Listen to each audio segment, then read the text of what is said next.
insecurities.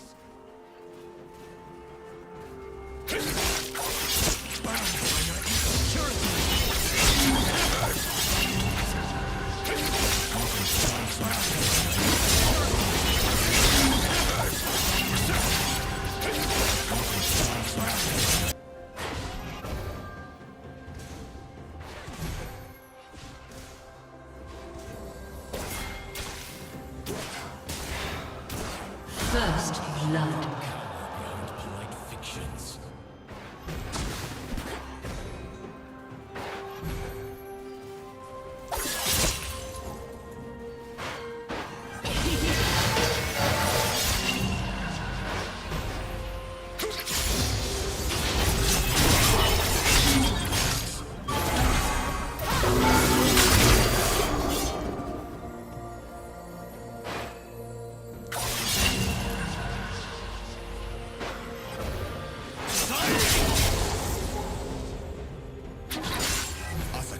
Lurk everywhere, and their depredations. Piercing winds!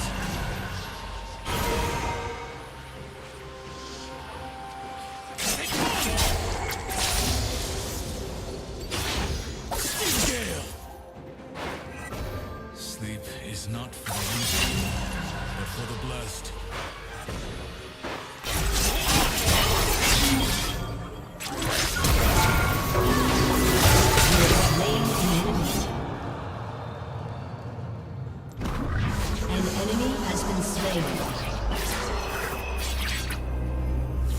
May your spirit find the peace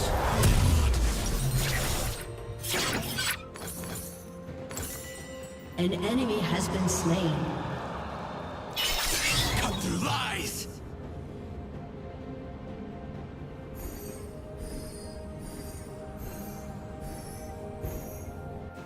On a cliff by the sea, I found the strangest spirit. It walked on 4 legs and spoke of dreams.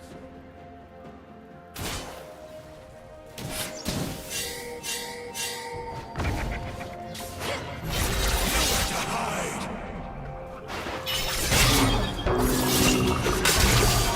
Lord! Let's hold you back!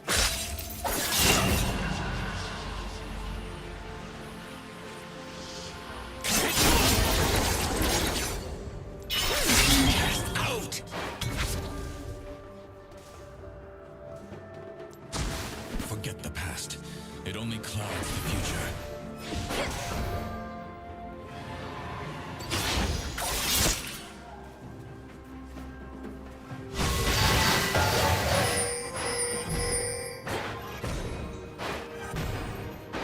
Piercing winds!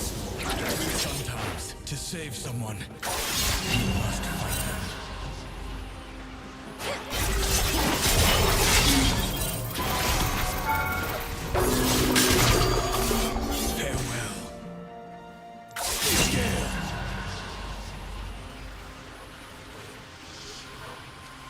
Demons take many forms. I hunt them all the same. Stormy blades!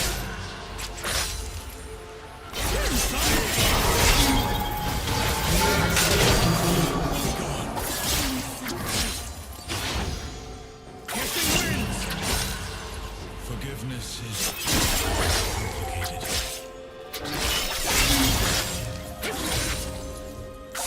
Blades.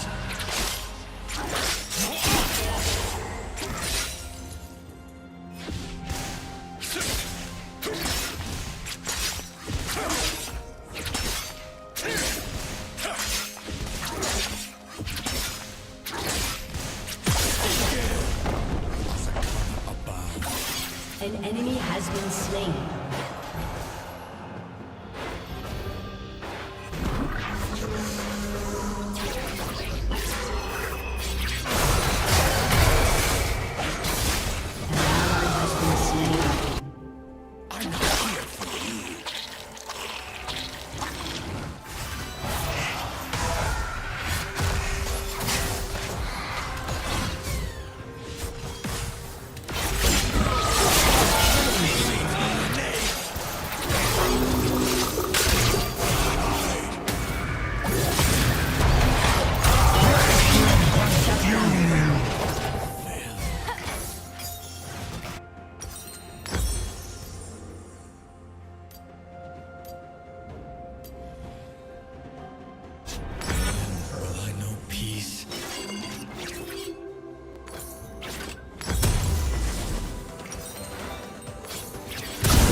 slain.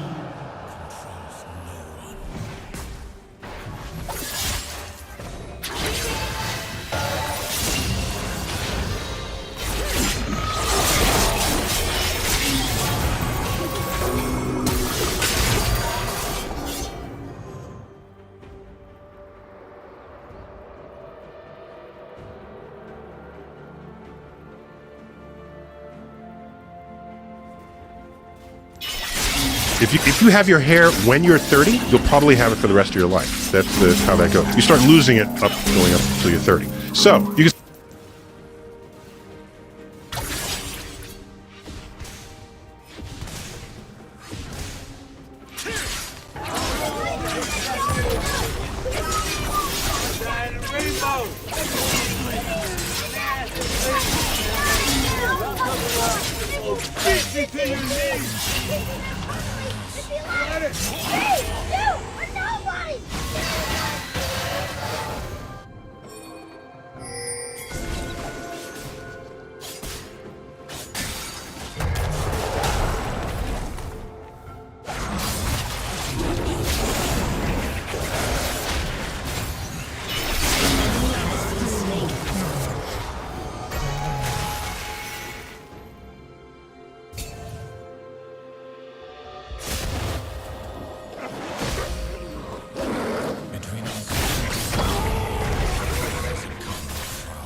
Shut down.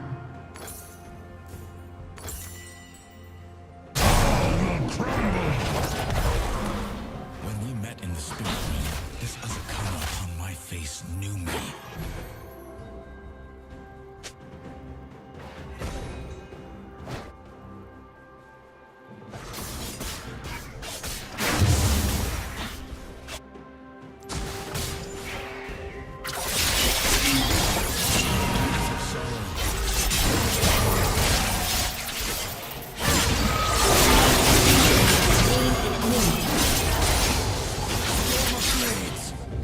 An enemy has been slain. A summoner has disconnected.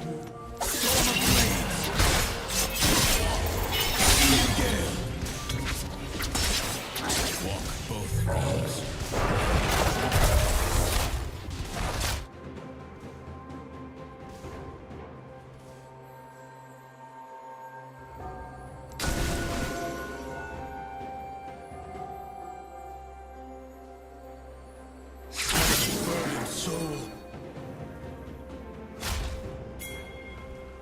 Turret plating will fall soon. Too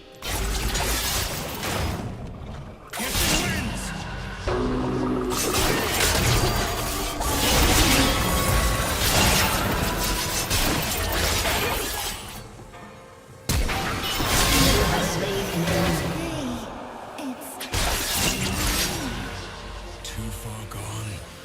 An ally has been slain.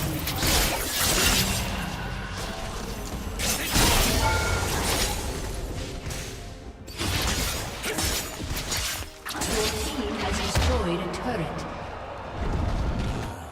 There is only the hunt.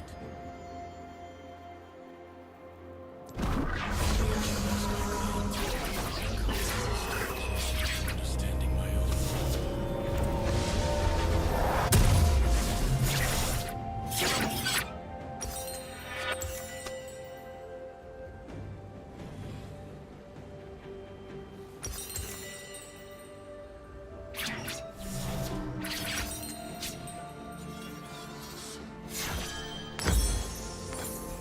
to ruin.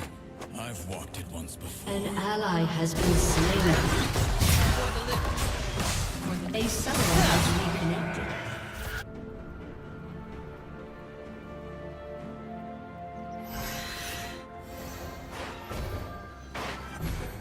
No fate, no destiny.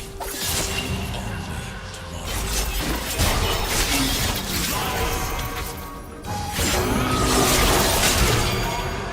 Killing spree.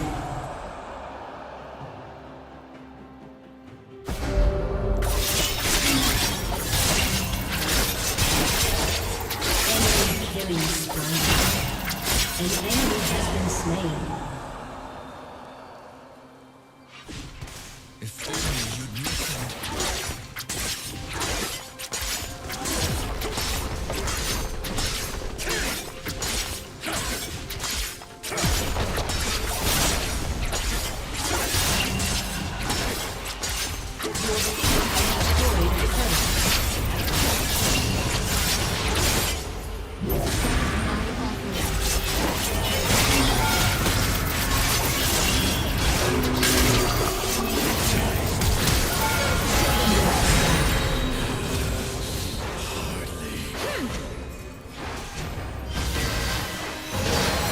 An ally has been slain.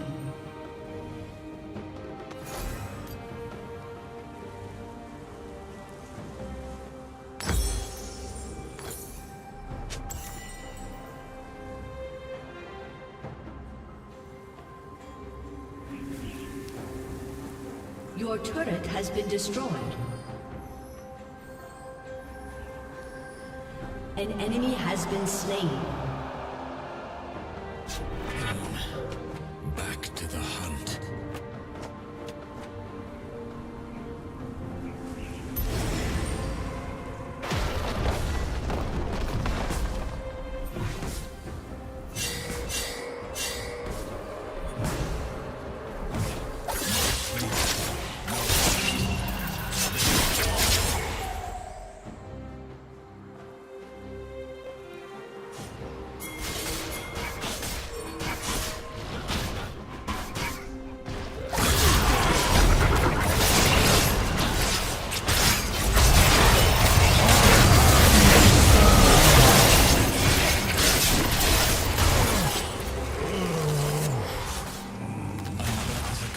Sealed.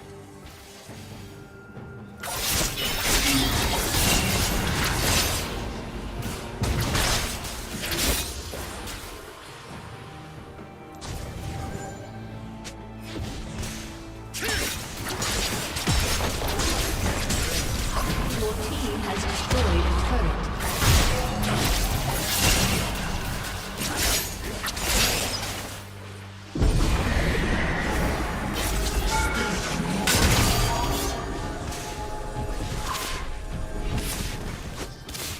Some days I forget what Your lies turret has been destroyed. An ally has been slain. An ally has been slain.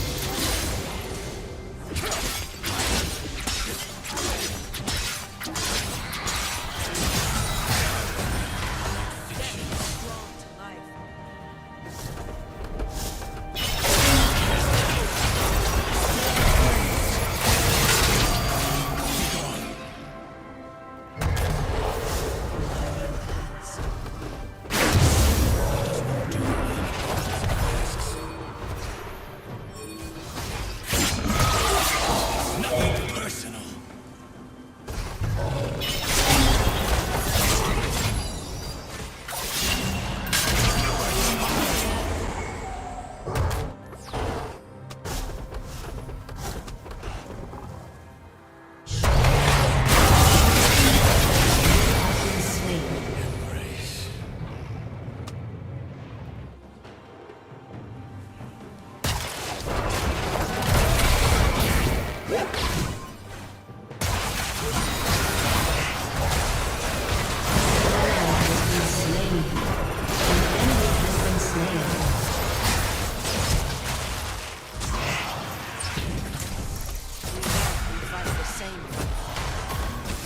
killing spree.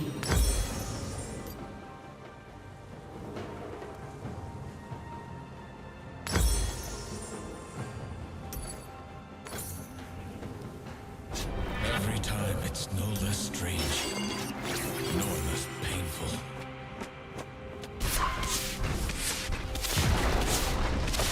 Enemy rampage.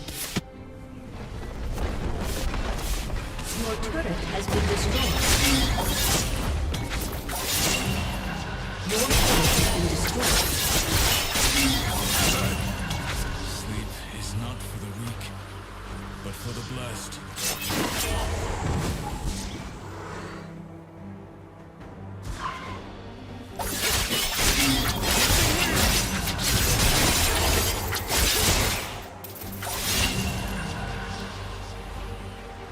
Forget the past.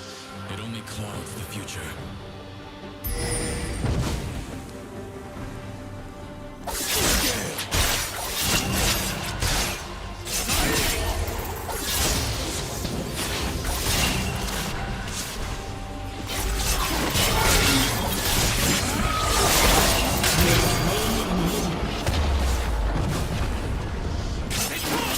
Your team has destroyed a turret.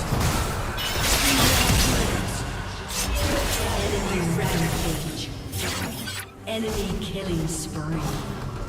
You have been slain. An enemy is unstoppable.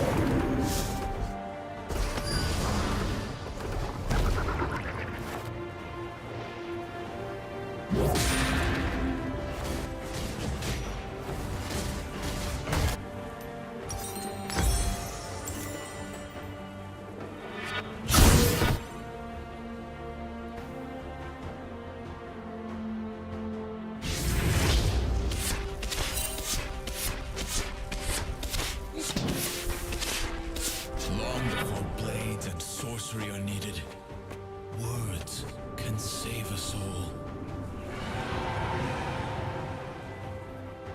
An enemy is dominating.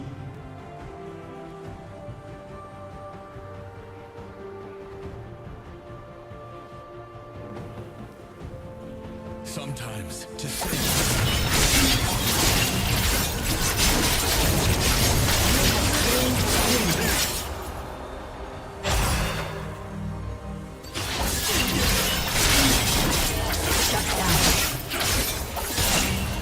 Shut down. demons take many forms. I hunt them all the same. Shut down.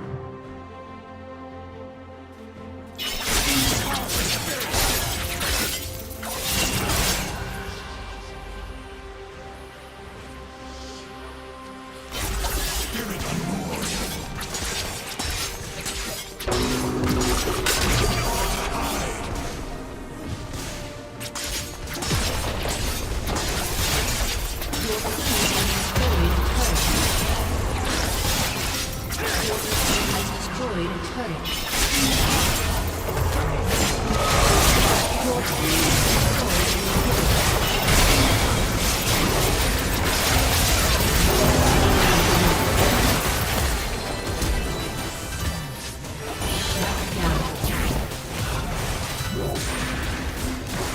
Your team has destroyed an inhibitor.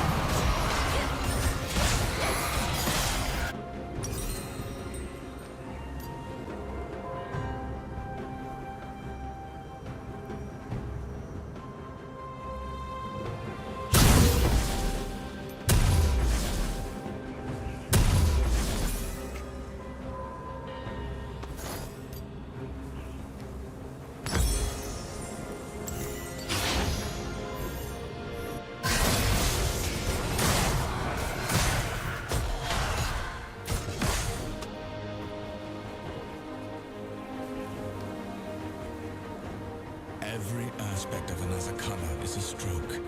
Each stroke forms a character, revealing their true name.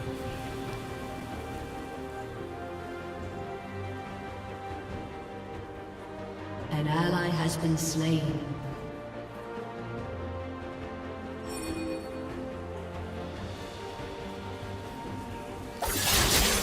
blades!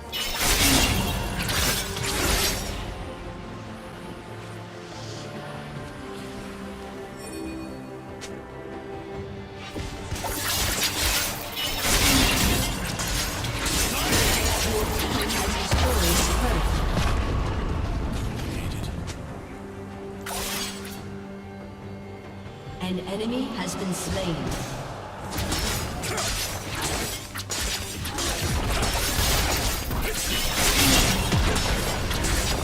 An ally has been slain.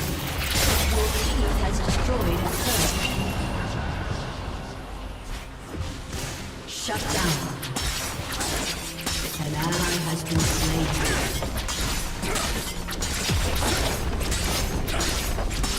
Your team has destroyed a turret.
The enemy's inhibitor is respawning soon.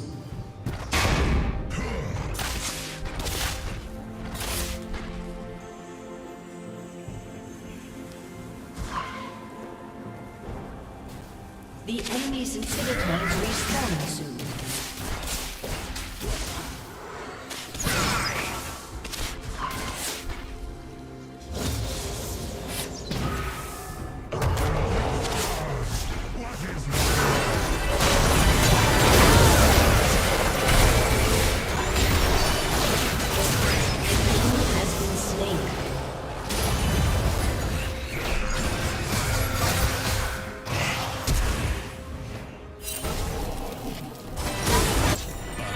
Shut down.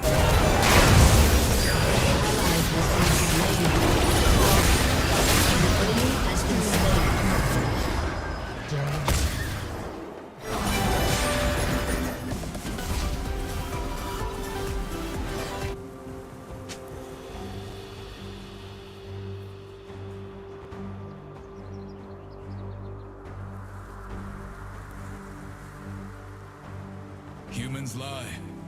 Sword.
Another cow.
Killing spree.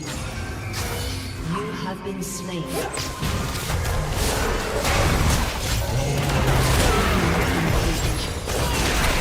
An ally has been slain.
Way down. An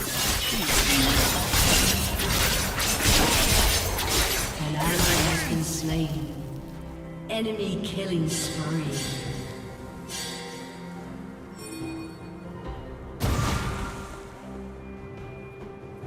Without a An banquet, ally has been slain.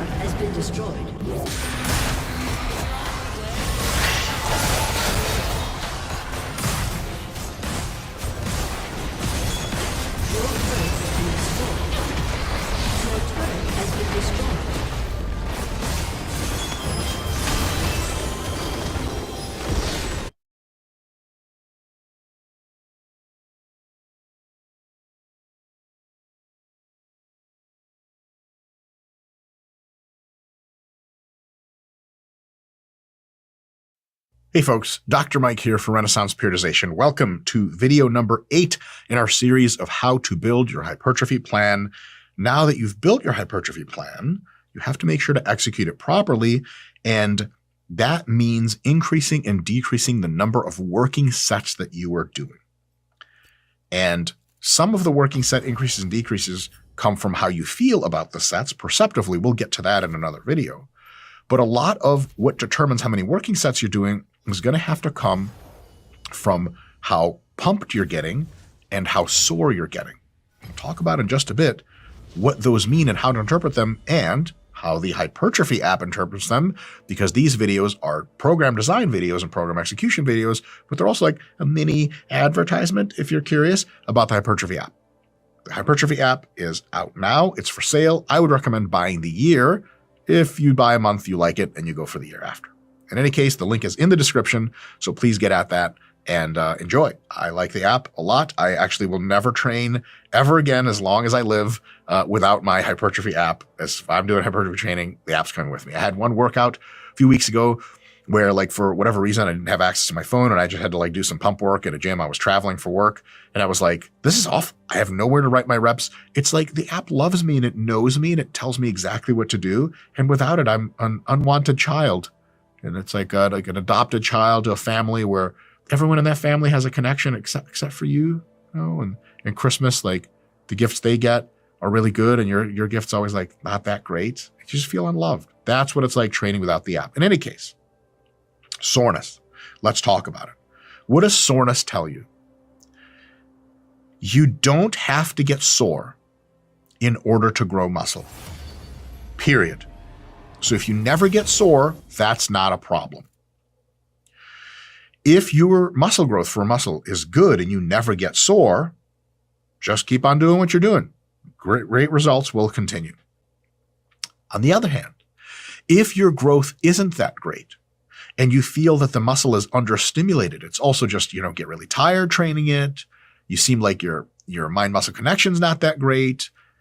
It also doesn't get pumped and all this other stuff, and it's not getting sore. You could probably do more volume in order to do more stimulus, in order to drive more hypertrophy. And while you're giving it more stimulus, you're going to give it more damage, and that's going to trigger the soreness response. So no, you don't have to get sore, but if you're not getting sore and you're not getting good results, increasing the volume might be a good idea. If you're getting a little bit sore, all the way up to soreness that heals just before the next time you train that muscle, there are 99 things you could do to improve your results, but training more probably isn't one of them. If you're getting a little bit sore and you have room to continue to get even more sore and still heal, you could add a little bit of volume. If you're getting so sore that, let's say Monday you train chest and then Thursday you train chest, if every time you train chest Monday, Wednesday evening is the last twinge of soreness, and then Thursday morning is the first time you don't feel sore, if you trained more than that, you would drive so much damage that you would still be unable to perform in that Thursday exercise, in that Thursday session. Training a muscle while it's sore once or twice isn't a big deal, but consistently training it when it's sore means you're training it when its tissue integrity is lower, higher chance of injury, and it hasn't properly recovered yet, so its chance of growing more muscle is lower than if you let it recover and don't do so many sets that you get chronic overlapping soreness. If you get chronic overlapping soreness, so say you're going to say, I'm going to do 8 sets of chest every Monday, every Thursday, and every single fucking week, Monday, Thursday, your chest is still sore from last time, you should be doing fewer sets. If the answer to growing more was just to do more, we wouldn't need sports science and you just do as much as you can grow and you'd be infinitely big. You're the juggernaut. Congratulations. But the reality is training is a fine line between doing too little and doing too much. And if you're so sore you can never recover, you have to do fewer sets. And if you're never sore and you're not growing, you should probably be doing more sets. So how does the app handle this? Well, it'll ask you how sore you're getting. It'll not ask you that in the first session of the first time you use the app, because what are you sore from? You should not be sore yet. But as the sessions of the week progress and a muscle group you've already trained earlier in the week is trained again, the app is going to ask you, hey, how sore did you get? And it uses that data to inform how much volume it gives you for that session it's asking about next time. Notice, it's not the same session. So let's do the demo here. Bench press medium grip, 160 pounds, I got 11 reps, I check it in, and boom, it comes up and asks me chest soreness. Now notice the wording here, it's very important. How sore did you get in your chest after training it last time? Not this time. It's set number 1. You're not sore. You're just pumped maybe a little bit or maybe a lot. You don't get sore right then and there. The question it's asking you is, did you get last time you trained your chest? So think back, okay, it was last Monday. Maybe you never got sore. Maybe you got a little bit sore, healed totally on time. Maybe you just healed. Like it was Thursday that you trained it. Wednesday, you barely just healed. And Thursday, you're like great for the first time ever. Or you're still sore. Depending on which one of these you answer, the app will increase, decrease, or maintain the number of sets you do for that Monday workout next week. Because look at it this way. If you did 6 sets of chest last Monday, and this Thursday, your chest is still sore, the app's going to kick you down to 5 sets because 6 is too many. But if you did 3 sets and you never got sore, the app is, among other factors that it balances, because it's more of a complex algorithm, we'll talk about that in a few later videos, it'll at least somewhat suggest to the algorithm like, hey, this person might need 4 sets next Monday because the 3 sets they did was just they never got sore.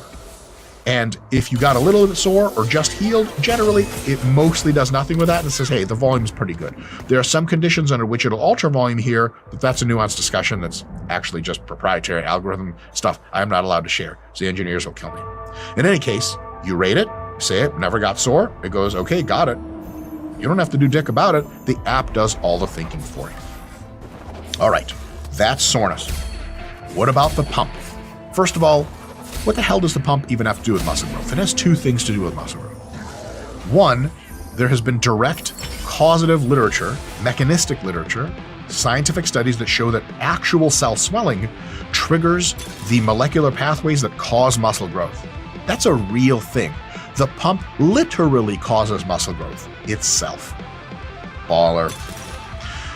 But that's probably not a lot of hypertrophy, or it's real transient where it increases the size of the cell for a few days and then the cell size goes down. There's a lot of stuff. Your body can increase and decrease the size of a bunch of organs for a very small amount of increase, very small amount of time, and then it goes back down. And cell swelling probably does cause some long-term hypertrophy, but probably not a ton. Indirectly, however, think about the kind of training that makes you the most pumped. Training that is close to failure. Training that is with high tension. Training that targets the muscle that you're going for.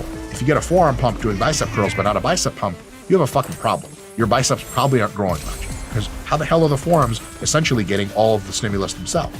So there, the pump is a proxy to stimulus and also metabolites. If you go close to failure, generating a crap load of metabolites, the burn, that almost always triggers the pump afterward.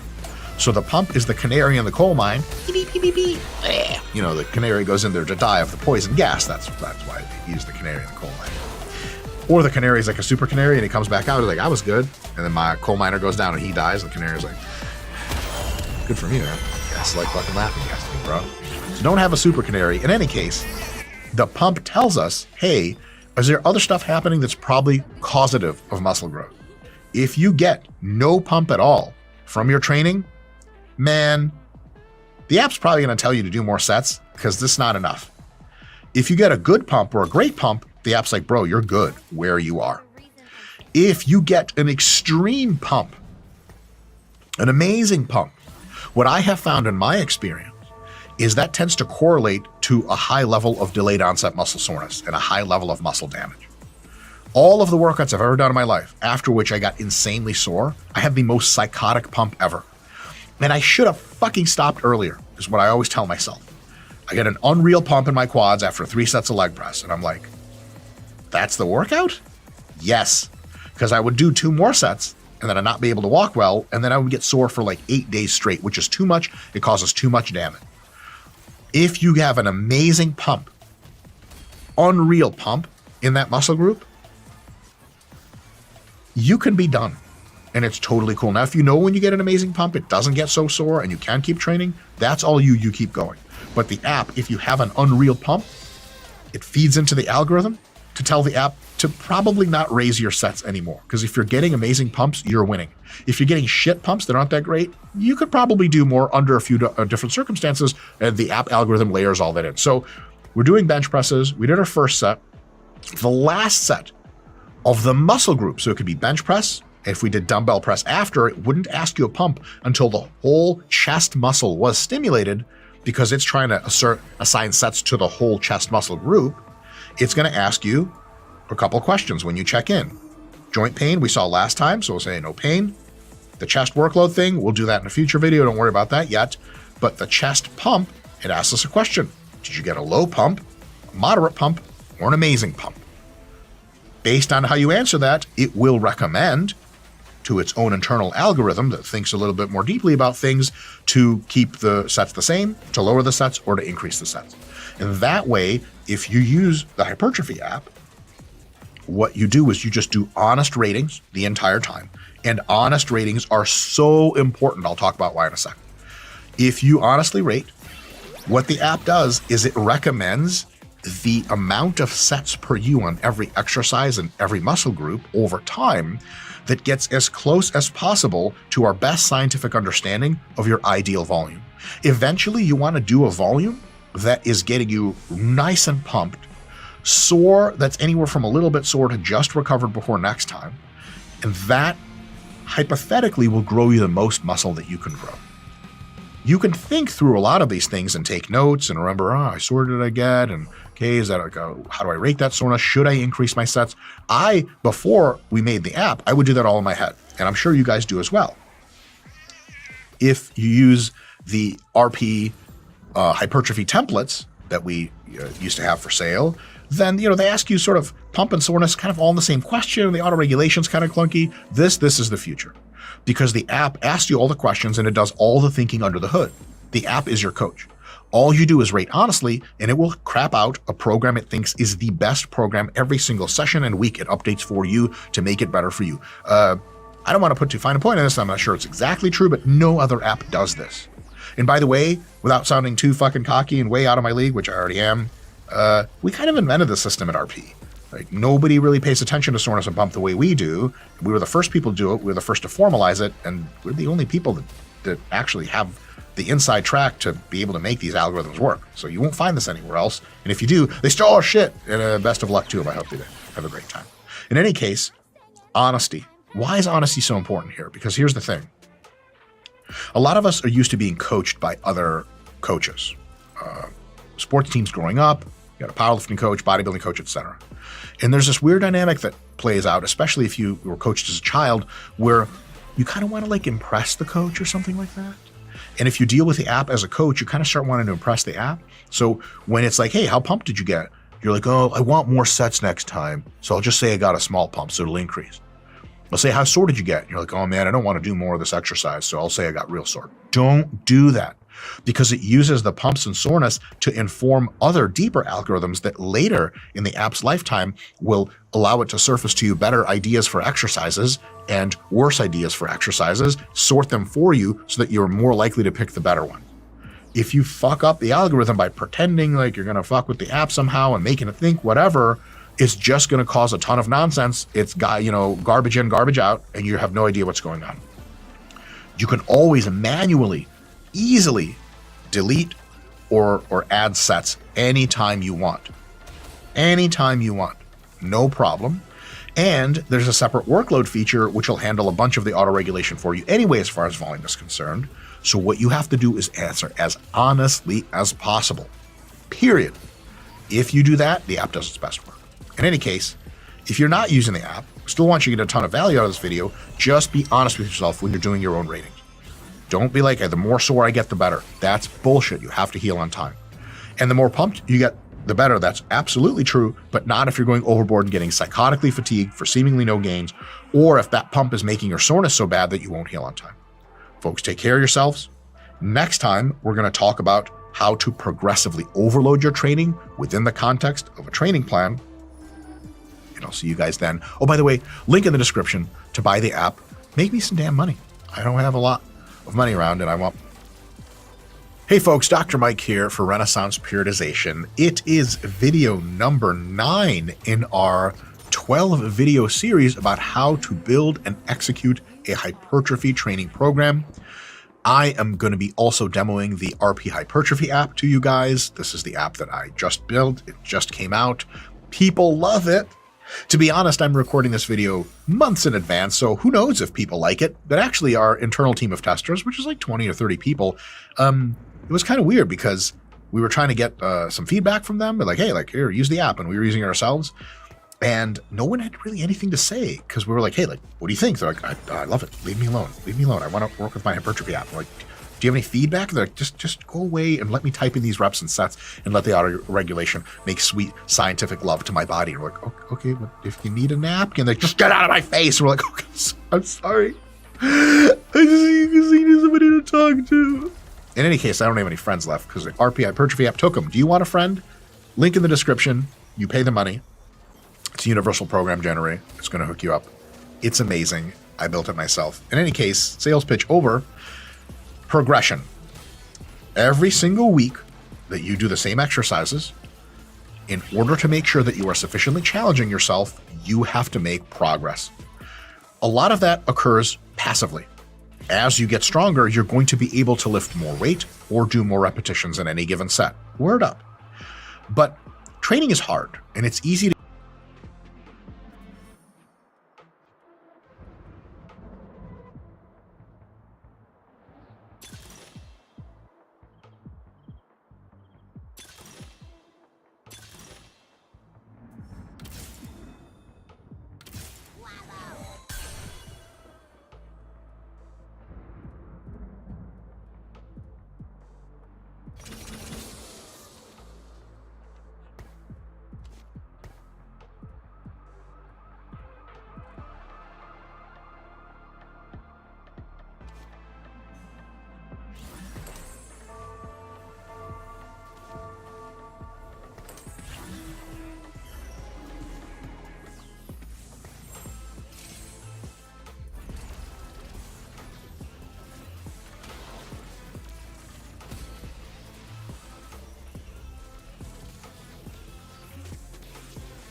get into your own head and start to doubt yourself and other stuff. So what we like to do at RP is we like to stay one step ahead of the game and pre-plan your progressions for you as suggestions. For example, if you did 100 pounds last week for a set of 10, we think you should either do 105 pounds this week for a set of 10, at least, or 100 pounds per first set of 11. Some kind of one little rep or one little 5-pound increment should be the plan. And if you, for some reason, are too fatigued to hit it, hey, you need a deload. But if you're not, you need to hit it to make sure you're ensuring little tiny steps to progress. That is the whole idea of progression. Now, you want small margins because you don't want to accumulate a crap ton of fatigue. You're not showing off. You're just getting a little bit more every single time. Really cool thing is that the app automatically does this for you. The RP Hypertrophy app, link in the description, it does all this for you. You type in your weights, you type in how many reps you got in week 1, in week 2, 3, 4, etc. It will give you new weights and or new reps to hit. And it'll show you what the target is. So to demonstrate, here we have the cambered bar bench press as an exercise, 140 pounds. Notice there's a little target emoji here that did not appear in the last videos we did because those are just week 1 videos. This is week 2, right? Actually, week 2, day 1, Monday. Excellent. The target is 140. That's your target reps. Sorry, the target load. After you do all your warm-ups, you put that on the bar. And your target reps are 26. Because last time, you can scroll back. You just use this calendar function. You can scroll back. Hey, shit, we'll just do this now. Last time, we did 135 for 26 reps in a first set. So this time, this Monday, it has 140 for 26 reps. It programs the overload for you. So done are the days of you having to figure out how much more weight to put on the bar or to do more reps. The app handles this 100%. Now, here's the thing. If you want to change what you're doing, you always can. It's always within your hands to change. So it's not like it locks you in here. You can go here and say, well, actually, I want to fucking do 135 or even 145 or anything else, and then it will mess with the reps. Now, let me illustrate. This is a really cool function. If you don't change a ton, like 15 pounds or 20 pounds heavier or lighter, the app has a predictive matching system that will keep you progressing, still present an overload relatively more than last time, even if you change some stuff. So let's say you're like, you know what? The 2.5s do not exist at my fucking gym. I'm just going to have to do 135 pounds again because like some guy stole the 2.5s and now we have to order them again. All right, 135. You think, okay, well, how many reps am I going to have to do? It's 26 reps to beat my PR from last time. But if I go back to 135, how many reps do I have to do? I don't know. It was mental math. What is a PR? You click 135. Automatically, it changes to 27 reps as your new target because it knows what you did last time. Now notice, this isn't a target anymore because you went off target. But that's not a big deal. If you do this again and do all the sets at 135, the next week, it'll try to bump you again to 140 and give you the new target. If you go to 145 instead, 24 reps is your target because 145 with 24 reps is still technically a PR over last week's 25 reps with 135 pounds. So it's up 10 whole pounds. You drop a rep. It's relatively as difficult as 140 would be if we did 26 reps because the under the hood math does the work for you. This is a really, really cool feature. Now, if you say, look, man, fuck, I just want to do high reps today or some bullshit like that, and you say 110, it just says 1 rep in reserve, and then you type in the reps after that because it can't guess anymore. There's too much variation between humans, too much variation within humans, that if it knows you did 135 for a set of 26 last week, or a set of 25 or whatever it was, if you do 110 pounds or like 160 plus, it can't guess anymore. So it just says, hey, just go like 1 rep away from failure and write down your reps. But if you do that, the next time, it'll probably recommend like 115, and then it'll recommend whatever reps you got, +1 or the same amount, whatever gets a tiny overload. So the app handles all this for you. And if it doesn't know what's going on, it'll say, hey, just do your best and do it here. And as usual, here's the thing. If we go back to 140, which was the recommended, the reps here is the target reps. After you do the set, you say, you know what, man, I felt like shit. Fuck, I had 25. And it knows you didn't PR. Later, it will tell you this. But if you felt really great, then you can type in that you had 27. It'll register